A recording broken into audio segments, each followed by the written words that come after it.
emperor wished to have a little larger courtyard back of the house than that which originally existed, and had the mountain cut away.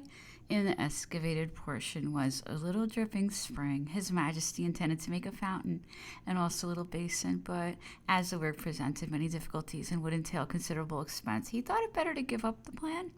The emperor's gatekeeper, St. Martin, was a woman named Mademoiselle Dargy, who was from 20 to 25 years old. He called her his madwoman. She was a sort of Napoleonic fanatic, and as such was wholly devoted to His Majesty. As she had nothing to live on, the emperor had given her this little job as a means of support. She had an extraordinary imagination. There was not a single time that the emperor went to St. Martin that she did not show us some verses written by her in the emperor's praise. The emperor, who was very fond of movement, variety, diversion, planned a party in the country. Several people were invited to it, among them the Vantini family and General Giraud. When the appointed day had arrived, the emperor embarked, I do not recollect where, with all his guests. His boat and that which accompanied it were full. The weather was magnificent, and the sea very smooth. The place where we landed was a pretty and very picturesque beach.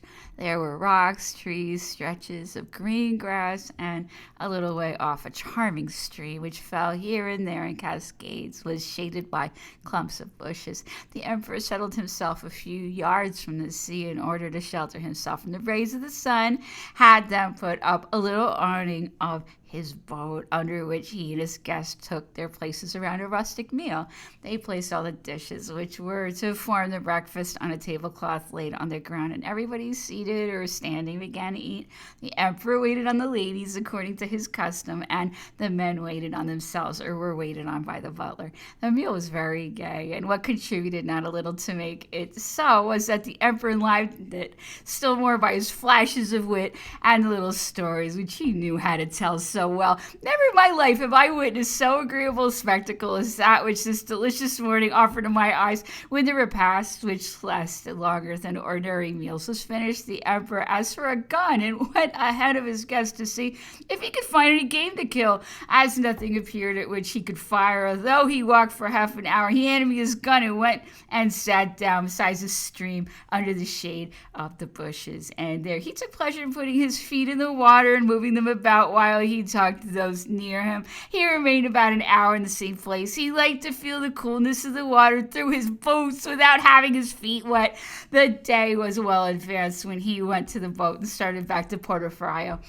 Before I arrived at the island, the emperor had been to visit the Pianosa. He wanted to see this part of his possessions again and made the trip, as I was not on duty with his person on this occasion. I do not know whether it was the Inconstant which took him there, but I remember that I received orders to embark with the guns on a little vessel of His Majesty's Navy. A considerable number of members of the household, as well as some grenadiers and chasseurs, had received orders to go there, but there was no dwelling on this island. It was deserted. The only extraordinary thing about it is that it is flat and only 4 or 5 yards above the level of the sea. It has wild olives scattered over it. Its soil is stony, as its name indicates, and it produces only a little grass which feeds a few goats which are left on it, which are its only inhabitants. The emperor, who had his tent for a house, stayed on the island for 2 or 3 days. The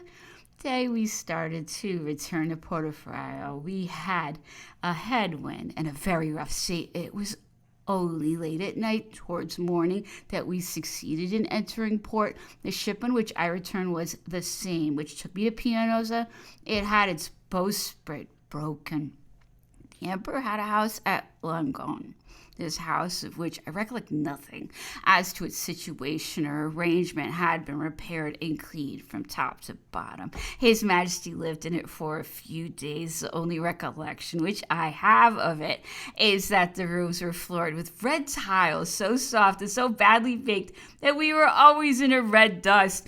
It was in this town that the Corsican battalion had its barracks.